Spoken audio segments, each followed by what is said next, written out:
Jésus a gagné. Seulement ce que je suis en train de te dire ce matin, c'est que dans une guerre, il y a toujours des victimes. Dis à quelqu'un, dis à ton voisin, je ne suis pas une victime.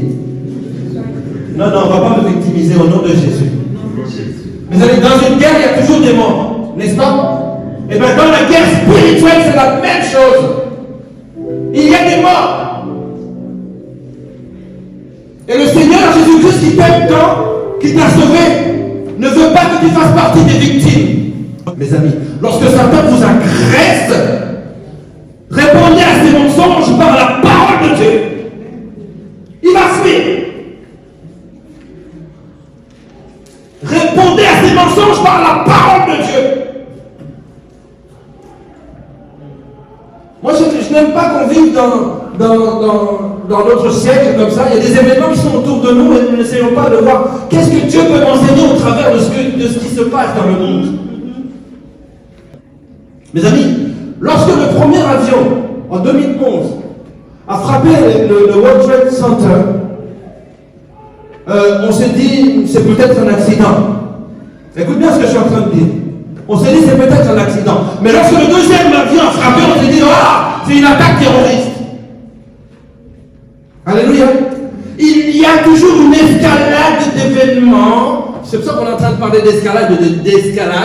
Lorsque tu sens qu'il y a une agression qui vient une deuxième fois, sache que c'est une attaque qui est ciblée. Et toute agression doit correspondre, nécessite une réponse. Que quelqu'un dise une réponse.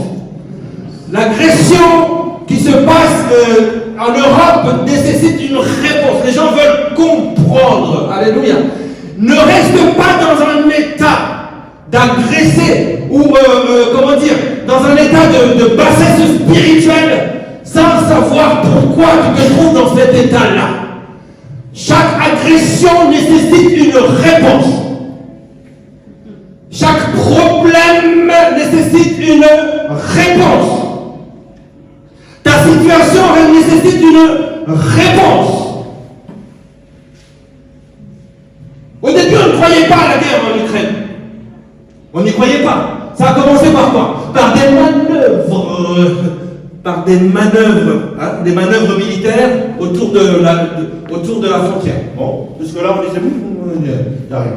D'un coup, on commence à voir des chars qui arrivent. La communauté internationale commence à se dire, oh, là, il y a quand même quelque chose. Non, les Russes ont dit, non, c'est juste, on s'exerce parce que c'est notre frontière, on est en train de s'exercer. Jusqu'à ce qu'il y ait l'invasion. Je suis en train de dire ceci à quelqu'un. Fais attention. Si tu as été séduit une fois, si tu sens des odeurs de tentation une deuxième fois, sache que quelqu'un est entré en guerre contre toi. Ce n'est pas une personne encore une fois. La tentation est là. Le tentateur est là. Ne pensons pas que nous sommes arrivés et que nous sommes inattaquables et que nous sommes invincibles. Alléluia. Amen. Il y a trop de pertes. La personne qui nous attaque spirituellement est préparée depuis plus de 7000 ans.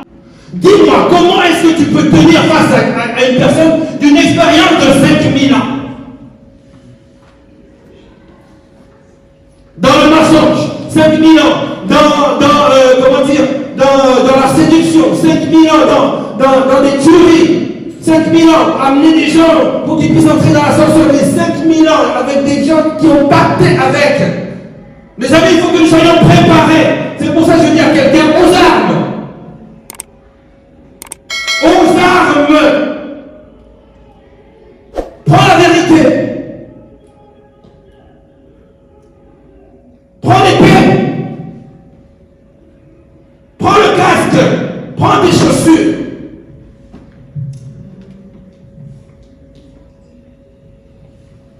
Il nous faut des ambassadeurs du royaume qui sont aguerris.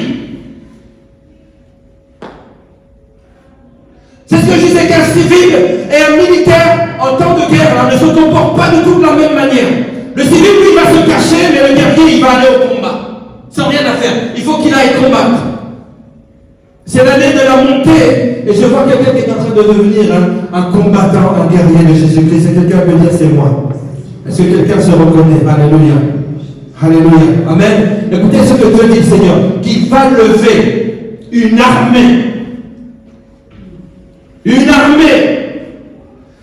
Dieu dit qu'il va lever une armée dans notre génération. Il va lever une armée de guerriers. Il l'a déclaré dans sa parole. Il le dit dans l'Ancien Testament et il le répète dans le Nouveau Testament. Quand Dieu répète quelque chose deux fois, il faut faire attention à ça. Alléluia. Il a dit qu'il répandra de son esprit sur toute chair. Allons dans le Nouveau Testament, parce qu'on a l'habitude de le lire dans l'Ancien Testament. Actes chapitre, c'est Actes chapitre 2, c'est là où il y a eu l'effusion de l'esprit, 17 à 18. Actes chapitre 2, verset 17 à verset 18. Je lis la parole dans le nom de Jésus-Christ. Amen. Dans les derniers jours, dit Dieu, je répandrai de mon esprit sur toute chair.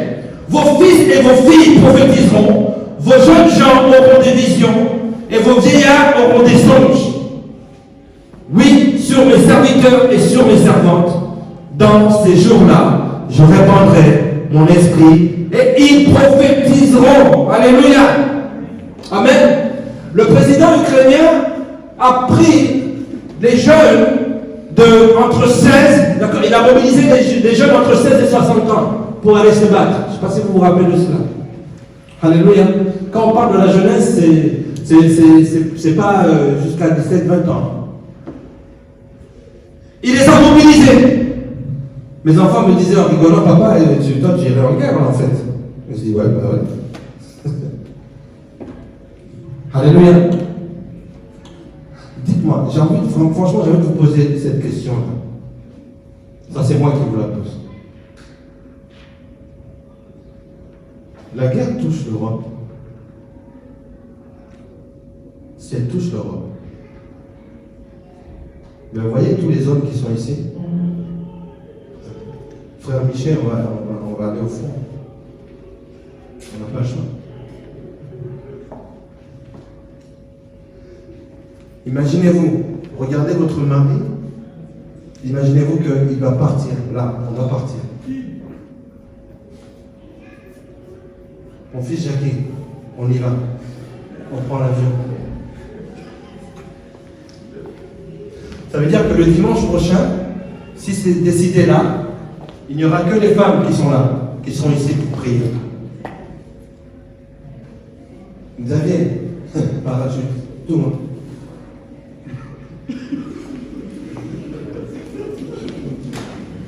Vous savez pourquoi vous avez vu, ça nous fait rire. Mais c'est tellement invraisemblable. Pourquoi? Parce qu'on avait l'impression que la paix a déjà été faite. Il y a l'OTAN, il y a l'ONU, il y a toutes ces choses-là qui ont été déjà faites.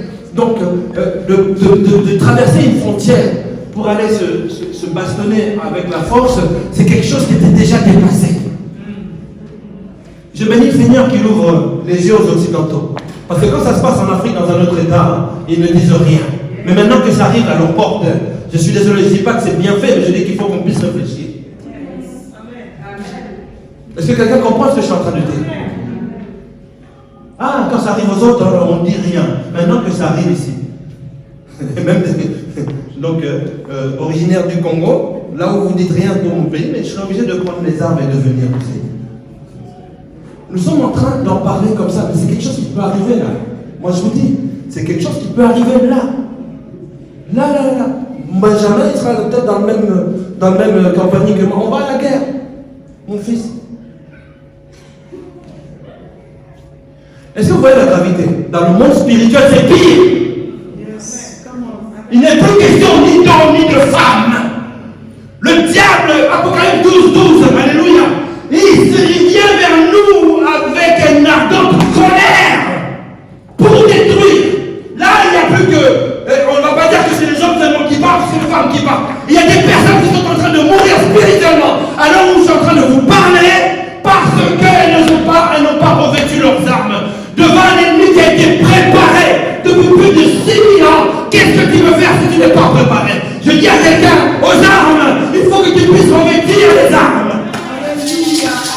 Est-ce que tu peux acclamer le Seigneur?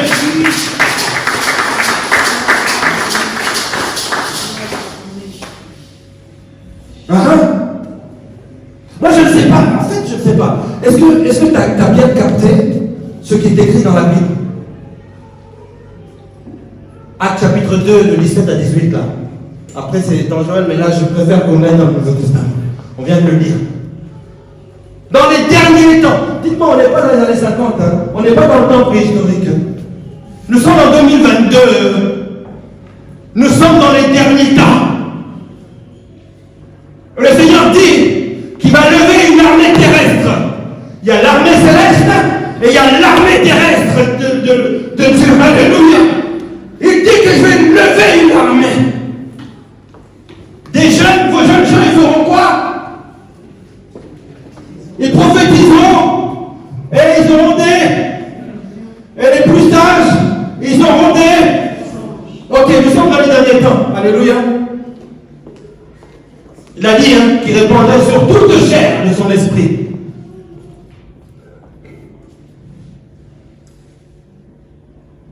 La question que je te pose ce matin, où sont tes prophéties? Où sont tes visions? Où sont tes songes? Dieu n'est pas un homme pour mentir, ni un fils de l'homme pour se repentir. Sa parole, c'est la vérité. Dans les derniers jours, dans les derniers temps, je répondrai de mon esprit sur toute chair. Mes amis, vous voulez savoir quand est-ce que les derniers temps ont commencé? Ils ont commencé quand Christ a quitté cette terre et il est monté. Les derniers temps ont commencé. N'est-ce pas qu'il a dit, vous entendrez des bruits de guerre et de guerre?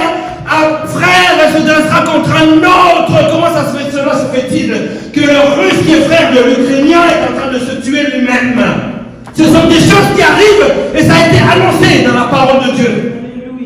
Par le Seigneur Jésus-Christ lui-même. Alors ça veut dire que nous sommes dans les derniers temps. Les jeunes, où sont vos prophéties? Où sont vos visions? Où sont les anges? Où sont les serviteurs et les servantes de Dieu? Ils sont où? Ah oui, c'est bien, on aime courir après les prophéties. Là-bas, on a entendu, il y a tel pasteur qui dit, on va aller sur Internet, oh oui, il y a tel pasteur qui dit, mais bon sang, pourquoi tu cours après quelque chose que tu as déjà en toi? Si tu as déjà une voiture, tu ne vas pas en chercher encore la même voiture. Tu l'as déjà. Ne courez pas derrière les prophéties, ne courez pas derrière des onctions ou même des songes. C'est déjà en toi. Il faut que quelqu'un prophétise. Il faut que quelqu'un ait des visions. Il faut que quelqu'un ait des songes. C'est ça l'église du Seigneur. Dans les derniers jours, c'est ça. Je vous dis, mes amis, la guerre dont je suis en train de vous parler, les armes dont je suis en train de vous parler, ne sont pas n'importe lesquelles. C'est celle-là la véritable